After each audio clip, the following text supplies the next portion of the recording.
What's up, guys? Thanks as always for supporting the show. It would mean a lot to me if you would take a second to scroll down and hit that subscribe button so you don't miss any more of our videos.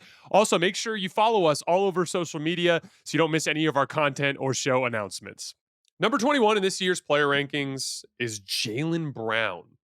Last season in review for Jaylen, he played 63 games. That was his lowest since 2021. He was dealing with a knee issue throughout the year, which is going to be a big part of the way we frame things for Jaylen Brown in this particular segment. He averaged 22 points per game. That was his lowest since 2020. 6 rebounds, 4.5 assists, which was by far a career high from him.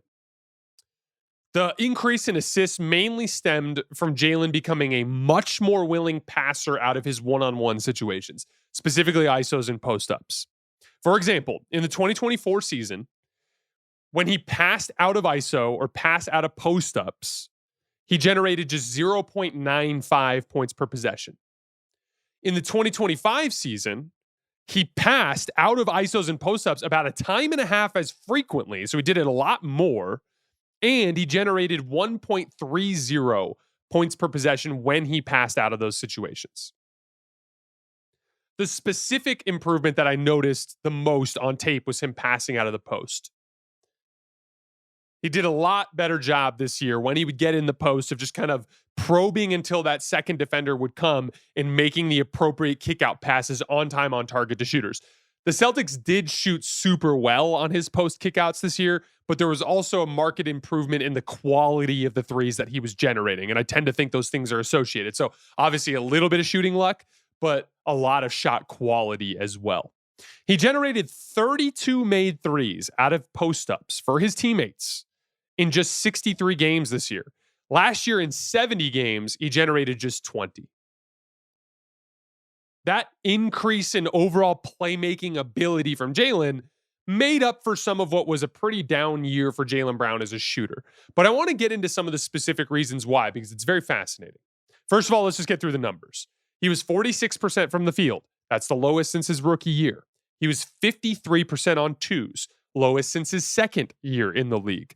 32% from three, lowest since his rookie year. 52% in effective field goal percentage. Excuse me, the 32% from three, that was the lowest of his entire career. 52% in effective field goal percentage, lowest since his rookie year. 56% in true shooting percentage, lowest since 2019. So why did his efficiency dip the way that it did this year? I think it mostly had to do with his knee. There's this thing that I talk about a lot on this show called energy transfer. It's a concept for jump shooting and general shot making in basketball. Essentially, like if you make a move to get to anywhere on the floor, or even if you're just in a catch and shoot situation, at the end of that sequence, you are transferring energy from your feet up through your knees, up through your hips, up through your shoulder, elbow, forearm, all the way through the wrist on the snap of the jump shot, right? And if you get less power than you usually get out of one part of that system, the entire calibration of it gets thrown off. I thought it was evidenced by a couple of key areas in his shooting efficiency. Take a look at this. His jump shooting was down mostly across the board. Like overall, 1.04 points per shot on jump shots in 2024, 0.92 points per shot in 2025. So 12 points per 100 jump shots worse overall on jump shots. Off the dribble, 0.85 points per shot last year. The year before, 1.00 points per shot. So 15 points per 100 off the dribble jump shots worse. Contested catch and shoots. 2024, 1.04. 2025, 0.98. 6 per 100 worse, right? But in wide open catch and shoot shooting, he was actually up year over year. He was 1.14 2024, 1.18 in 2025. Now, before we dig into why that's interesting, let's talk about his rim finishing too. In 2024, he got to the rim 7.3 times per game and shot 62% there, according to Synergy. 2025, just 6.7 attempts per game and just 60% at the rim. So a little bit worse in both volume and efficiency. So what does it tell us that Jaylen has improved as a playmaker and improved as a wide open catch and shoot guy year over year, but that he struggled on contested jump shots, off the dribble jump shots, and his rim volume and efficiency both dropped year over year. It sounds to me like the game continues to slow down for him and his skill set is continuing to refine, but that he was obviously dealing with a struggle to get lift and separation, which is going to make a lot of sense for a guy who's dealing with knee issues. What are the shots that are going to require extra oomph in your lower body in that energy transfer? Contested catch and shoot jump shots, shooting off the dribble and out of footwork, and getting to and finishing at the rim. That's where he saw the drop off. Now, it's at least worth mentioning that he's about to turn 29 years old. And he has a ton of miles on his body relative to most NBA players his age. For perspective, he's played 4,500 playoff minutes. LeBron James has played 12,000. So a way to look at it is Jaylen Brown already, at just age 28, has played 38% of the playoff minutes that LeBron James has played, and he's well into his 40s now. So Jaylen's dip in athleticism and the associated struggles, as well as the reality of his age and the amount of mileage on his body, that's a big part of how he slipped a little bit down the list for me this year. I'll be curious to see if he's able to overcome that knee issue and get back to 100% next year, or if it's something that lingers and that can become a problem as things continue throughout his career. Next year will be our first opportunity to see Jaylen Brown in a truly featured primary shot creator role. Last year, Jaylen's volume was sizable, especially in one-on-one situations. He ran over 500 pick and rolls, over 500 post-ups and ISOs. But his overall shot creation volume is still low relative to his peers at the top of the league.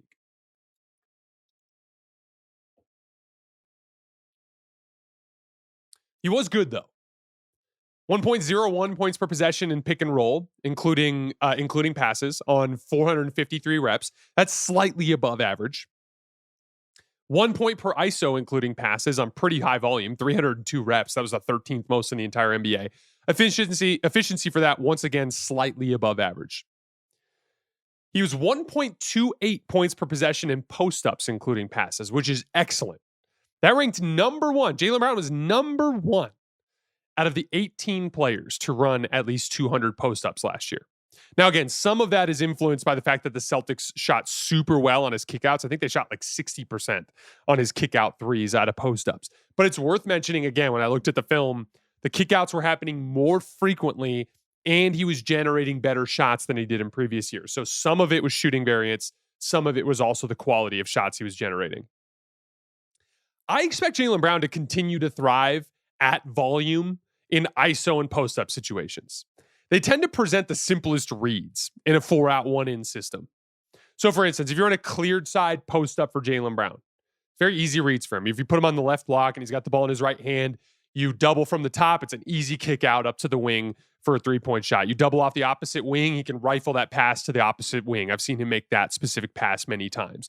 They can get a little tougher when they load up and make the weak side corner available, but Jaylen is typically pretty good at getting deeper into the paint and making the kickouts.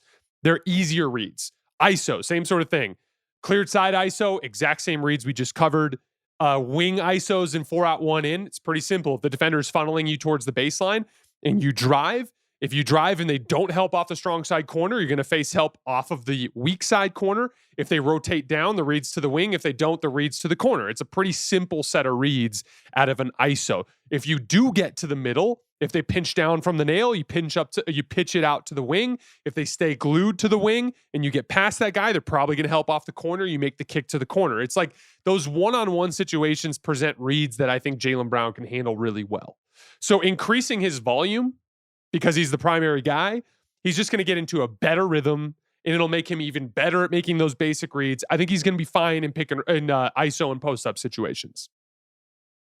Now, whether or not Jaylen Brown has a truly great season leading the Celtics will come down to his work in pick and roll. That is not a skill set that comes naturally to Jaylen Brown. When he has to read lots of moving parts, navigating a defender behind him and in front of him, looking off defenders, some of the more complex help and recover situations that you see in pick and roll, tougher angles, tougher passing reads, that's where it can get tough for him. I do think it's a coverage he's going to see quite a lot this year too, especially since he'll be surrounded by less talent. Teams will switch less against the Celtics. There will be more loaded up pick and roll traditional coverages. My guess is that Jaylen Brown struggles here. I think we'll see a pretty high turnover rate from him this year. I think his efficiency in pick and roll per possession, including passes, will flirt with a point and maybe dip below a point. But if he can prove me wrong here, he does have the potential to have a special offensive season, especially if he can get his knee back to 100%. But my guess is it's going to be really nice in ISO in post-up situations, about that he'll struggle in pick and roll, and that overall it'll be kind of a mixed bag from him this year. On defense, I have a tremendous amount of respect for Jaylen Brown. I think he's just one of the absolute apex perimeter defenders in the league when he really locks in there. Certainly in the top tier. He's just such an amazing weapon to have on a roster. He even brings the switch ability that gave Boston the championship ceiling they had in the past. We talk so much about Jayson Tatum and his ability to guard centers and how that made things work because they could switch. Well, that only works if the guy that's guarding the guard can also switch on to centers, which Jaylen Brown could effectively do. Obviously, this year will be different in that you probably have way too much offensive responsibility to be that apex defender while also doing everything he needs to do on offense. But it's still an important part of his skill set that we have to factor in when we're considering a list like this. Jaylen Brown's dropped a bit on this list as his body has started to let him down a bit. In the playoffs especially, he shot very poorly on long jump shots and very poorly at the rim. He was just 55% at the rim in the postseason. But again, as an apex perimeter defender and a bona fide secondary shot creator in this league, I think he's firmly entrenched in the top 25, and I have him at spot number 21 this year.